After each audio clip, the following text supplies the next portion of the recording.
Welcome to the Tech Blog Writer Podcast, your guide to future tech trends and innovation in a language you understand. Now, over to your host, Neil Hughes. Welcome back to another episode of the Tech Blog Writer Podcast. And also a warm welcome to my humble abode, where the green grass of home has been replaced with what looks like white straw. But I'm not complaining. I love the summer, even though my skin might soon resemble a leather handbag or mahogany table if I'm not careful. But on with today's show, and many of you might have noticed that there is no escaping the world of blockchain right now. There are literally thousands of new solutions, all promising to change the world. But each and every one of these solutions requires someone with the tech talent to turn those dreams into a reality. So with companies offering new hires 1 million in signing bonuses in certain areas, demand is off the chart for blockchain talent. So I wanted to learn more about a company called Aeternity, who from my understanding are a troupe of idealistic coders determined to bring blockchain to the masses. Considering that the primary force behind any new technology is the people that believe in its potential, reveals that the truth is that the mainstream blockchain revolution actually hinges on constantly expanding the global community of developers and blockchain enthusiasts. So in order to allow the blockchain space to evolve and grow, it must be presented as much more than a buzzword. As passionate believers in the unlimited possibilities of blockchain technologies, they've also released Eternity Starfleet, a series of robust incubators and accelerator programs to support the global blockchain ecosystem. And you know what that means, gang? Yeah, absolutely. It means it's time to buckle up and hold on tight as I beam your ears all the way to Bulgaria so we can speak with Nico Stojanov, CEO of Eternity Ventures. So a massive warm welcome to the show, Nico. Can you tell the listeners a little about who you are and what you do? Thank you very much for having me, Neil. My name is Nico Stojanov, and I'm the Chief Business Development Officer of Eternity Blockchain and the CEO of Eternity Ventures. That's summarized in a couple of words. What I do on a daily business, I think best summarized in a way is, on one hand, I take care of the business part for Eternity, and on the other hand, for Eternity Ventures, I run the entire daily business and look out for new applications that want to build on Eternity, that want to be incubated, that want to be grown in an ecosystem, and they kind of want to get out there. I think that summarizes it quite well. Now, one of the reasons I invited you on the show today was after reading that you believe that in order to allow the blockchain space to evolve and grow, it must be presented as much more than just another buzzword. And this isn't something that I say on a regular basis here on the show, because the blockchain buzzword seems to be tagged onto everything at the moment, even when it's not needed. And I think mainstream education is crucial to that adoption and getting everybody on board. So what is the story behind how a troupe of idealistic coders determined to bring blockchain into the masses? And what put you on that journey? Okay, first of all, I need to tell you here that I'm not a coder. So that's great, actually. We're idealistic people. We had a great idea, and we embarked on this journey around 2 years ago, and ever since it has been nothing but incredible. But I agree with you that currently, I think times are changing right now in a very drastic way. Last year, we saw that there was this massive hype, like token sales, ICOs, and everything. And everywhere you would go is blockchain here, blockchain there, blockchain everywhere, pretty much. And I also reckon that it got on some people's nerves at some point of time, because on one hand, you hear this buzzword.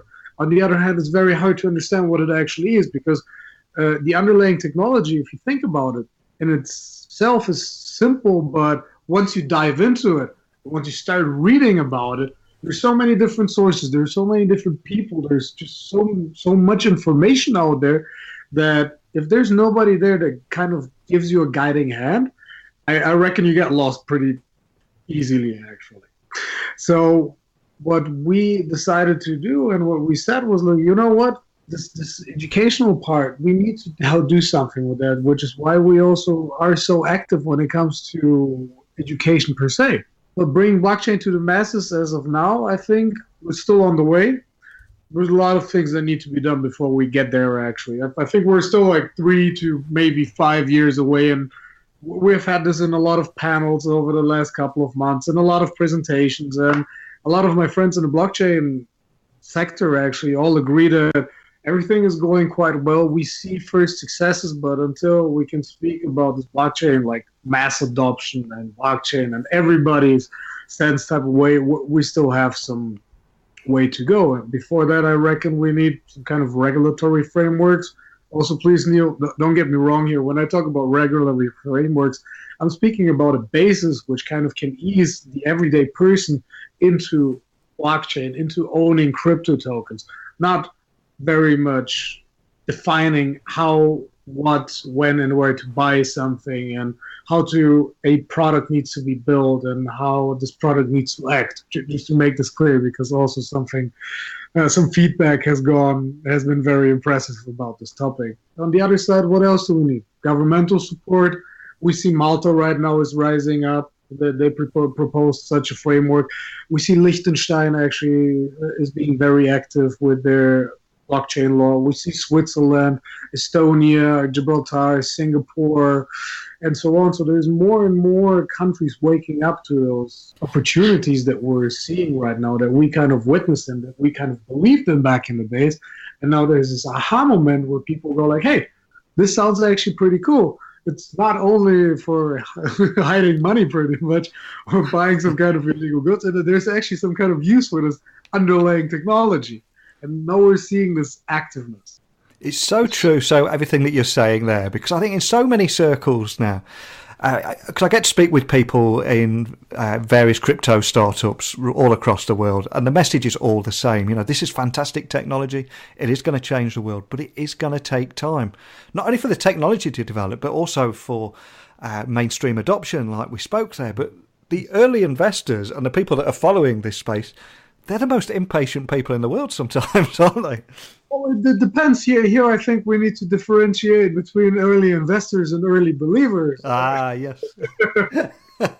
Again, in my circle of friends and associates, if I can call it like this, we're in it for the long run. Like, everybody's super excited to see what is going to happen, what will be next, like what will be those use cases now besides an ERC20 token for Ethereum, like.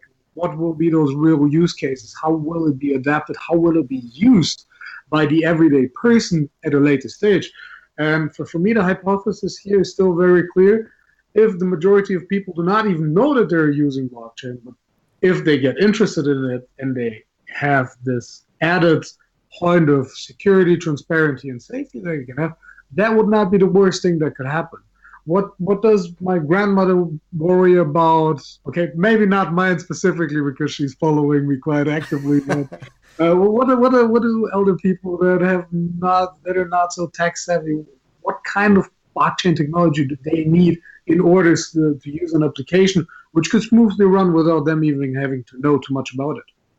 Yeah, that's a great point, because there's a lot of people out there, they don't want to know how an iPhone works or how an Android phone works. Never mind blockchain technology. They just want it to work, don't they? Indeed, and for me, like, this educational part is something very, very important. And I live for this. And most fun thing that I do, this whole lecture is actually kind of get people pumped about some kind of projects and about the possibilities of blockchain. And it's also a great feeling when you walk into a room full of question marks, and after your lecture or your presentation, those question marks in a way have changed. Actually, they're becoming either some kind of aha moments, or those question marks have changed into some other questions that are now deeper in the technology, that are now deeper into the entire sector. So this is something that I absolutely enjoy doing, but where it's necessary.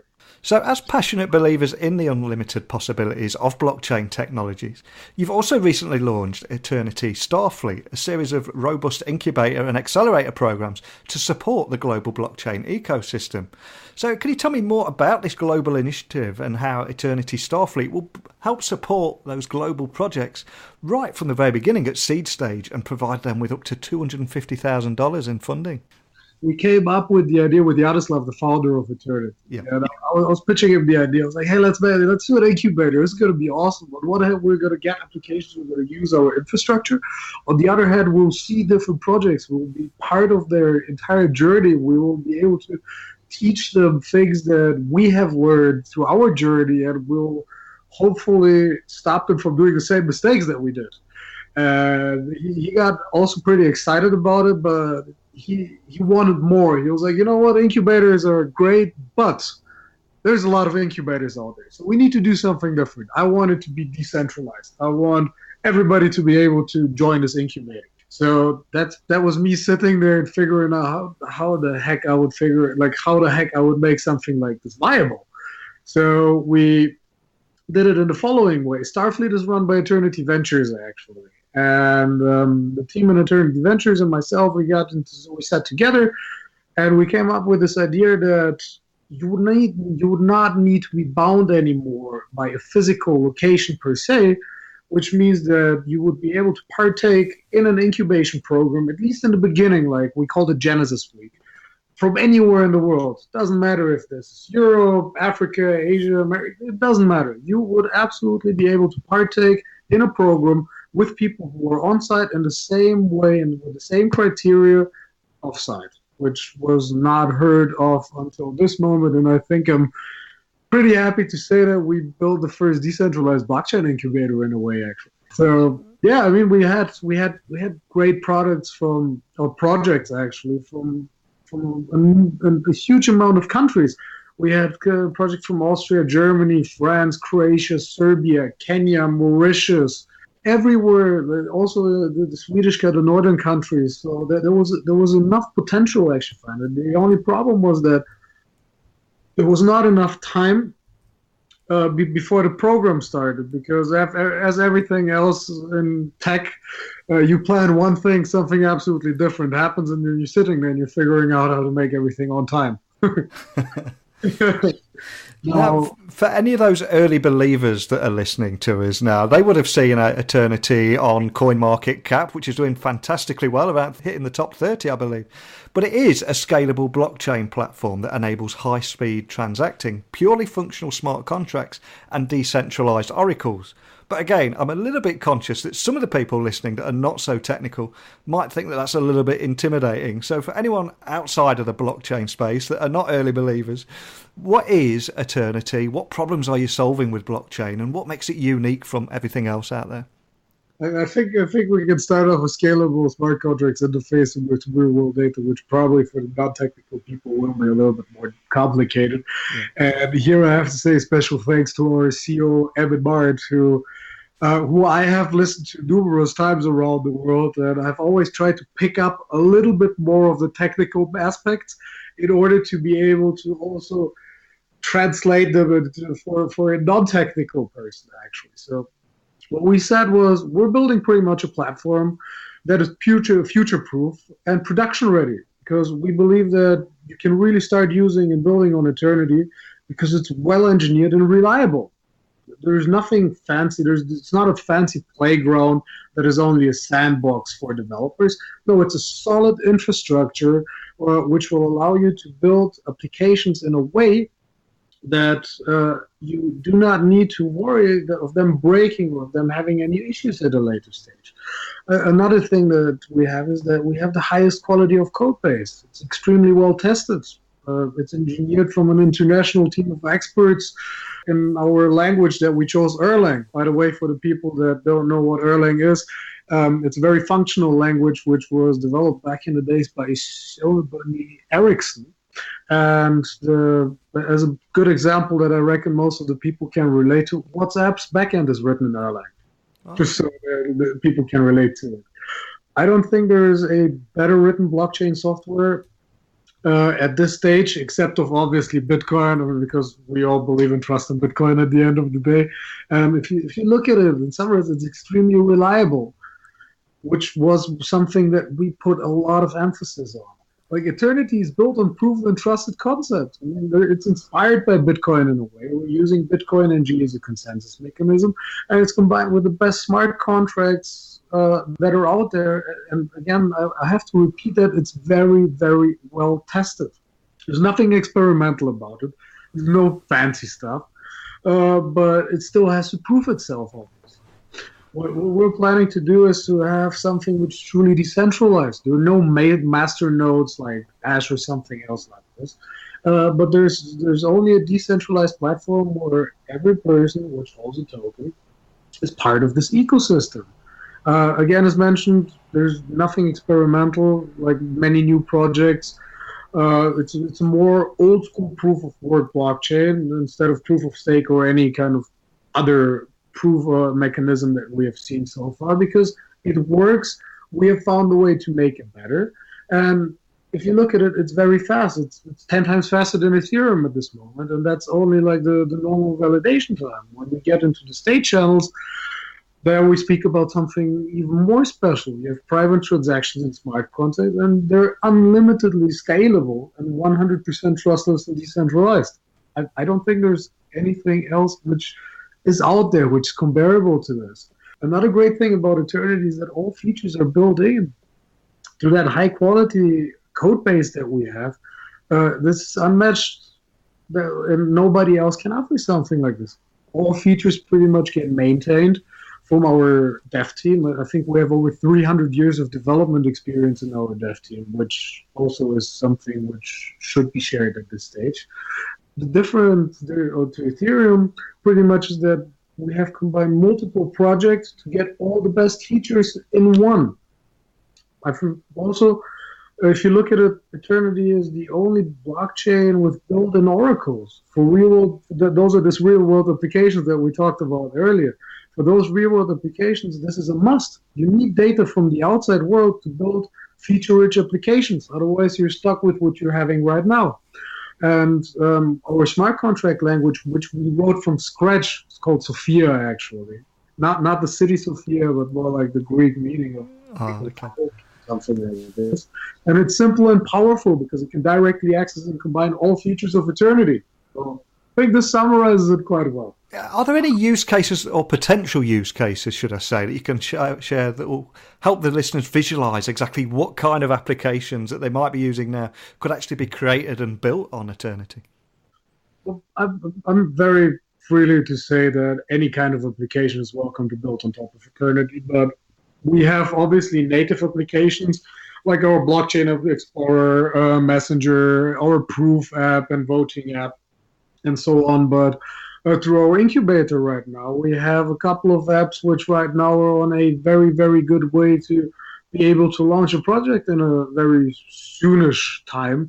One of them is called AmpNet, which is an electricity trading and governments application. Another one is called Yair, which is a digital art on the blockchain product, also very, very interesting. And the third one that I'll name is U2, an African project, by the way, who is a trust layer for P2P recommendations. So I think those are already a couple of applications that I can name here, which will build on Eternity and which will run on Eternity. So what's the role of the Eternity crypto token in all of that? Well, as you know, our Eternity blockchain, it's an infrastructure layer, which means that our AE token, in the simplest, most useful way, it's access. It's like gas. It's like you need to pay for a transaction. You need to use this. You need to use your AE token in order to engage the infrastructure. So that's why we're lucky to say and happy to say that it's absolute utility token. For us, speculation is not relative. For us, the most important part is the usage of this token to use this infrastructure. I also love about what you guys are doing and turning to the global community for help and interacting and engaging with them. Because I believe you recently asked the global community to help Eternity's art project. I mean, can you expand on that and tell the listeners a little about how they might be able to help you guys? Well, we have actually posted a Medium blog post where we're asking currently our community to be part of this blockchain art project, where we invite them to propose a large structure in terms of something like a wall or something like a part of a building or a structure or whatever, where a large project could be put on it. And we have decided to reward this effort with around 4,000 AE token, if I remember correctly. So for all the people, for all the listeners around the world, if you have an idea for such a location where you could put something on a larger structure, get in touch. Maybe you're going to be the lucky one who uses this. But in terms of specifics about the art project, we're still going to keep this a little bit longer to ourselves because it is so exciting, actually. Ah, brilliant. Now, there are so many reasons why people listening are going to be excited about blockchain and crypto and all that space there. But I've got to ask, I mean, what excites you about the future of this space? There's so many things. I mean, there are really so many things that excite me about this. Every morning, like when I wake up, and every evening when I go to sleep. I mean, it does sound super generic, but it really is the truth. There's so many things happening right now. You have, like, especially this educational aspect, which is happening right now. More and more people are coming into the space and getting the opportunity to become part of the space. Obviously, for me, the thing that I'm looking most forward to is the launch of our mainnet, and then obviously the first applications who are going to use our infrastructure. But in terms of the space, when I look a little bit broader, I am also very excited to see what's going to happen with other projects, because currently what we're seeing is that a large number of projects who are ICOing or doing token sales right now end up burning after 3 to 4 months, because they either do not have the capacity to build what they promised to build, or it was absolutely unrealistic what they wanted to build, and they just went in for a quick grab. So we're seeing a lot of great things that are happening, but also things that are not so nice. So this crystallization out and this weeding out, which will happen. I'm looking also forward to this, if I have to be absolutely honest. I'm looking forward to see the first interoperability project. I mean, I'm a big fan of ION. I love what the guys are doing, and I'm following it for a while. Other infrastructures, what is going to happen? How is Cardano going to do in the near future? What's EOS going to do in the near future? And because we interact with each other, it's interesting to see what everybody's doing. And if somebody has a great idea, it's nice to share those ideas, because in the end, we're open source, or the majority of the projects are open source. And seeing what can happen and what will happen in the near future is something that excites me a lot. Another thing, what I'm looking forward to is to see what security tokens are going to do. How are they going to react, and how are they going to be embedded in the entire ecosystem? Because once you have some kind of framework and some kind of assurance that you're not going to burn in hell pretty much or go to jail, why not just say, you know what, my project, it smells like a security token. Why shouldn't I call it one if I'm starting up a new one? Why do I have to go to this entire hustle and call it a utility token and always make sure about that? How am I going to integrate the security token now with existing infrastructures? How are exchanges going to react? When are decentralized exchanges going to start working actually in a way like we imagine them and what we hope them to work for? Those are the things that I enjoy a lot. And also, besides our platform, education, the third thing that kind of keeps me awake actually in the evening are stable coins. What's going to be the next stable coin? How is it going to be received? How are people going to use it? Are they going to welcome it? Are they going to have issues with it? Are they not going to use it because we have Tether, for example? So the entire movement and the entire energy that we're kind of building up right now, how is it going to be released in the near future? That's what excites me the most. Excellent. Now, I'm going to ask you to look into your crystal ball now. Don't worry, I'm not going to ask you what the end-of-year price is for Bitcoin or the Eternity token. But how do you think blockchain will finally enter that mainstream and be adopted by everyone? And what role do you want Eternity to play in that journey? For me, obviously, Eternity needs to be one of the infrastructures which is being used by most in the near future, clearly. But when I look what blockchain, how they're going to enter like in mainstream and everything, I think it's going to take its time. For me, it was always very interesting to focus on small and medium enterprises, because there you have the opportunity to directly tackle a problem. And once a problem is identified and you have found a solution for this problem, then you can implement a technological layer directly into this. With larger corporations and conglomerates and so on, this is something way more complicated, because there you have all the issues with the name, with legal and all other kind of things which slow down the entire decision-making process, why things are taking so long. If you look at a lot of larger companies are announcing now that they have blockchain labs and everything else.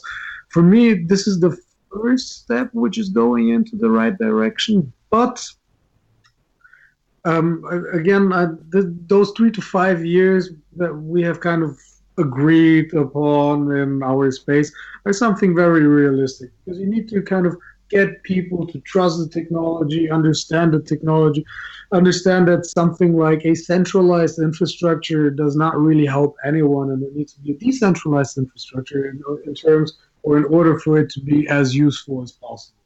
A single point of failure is not an option.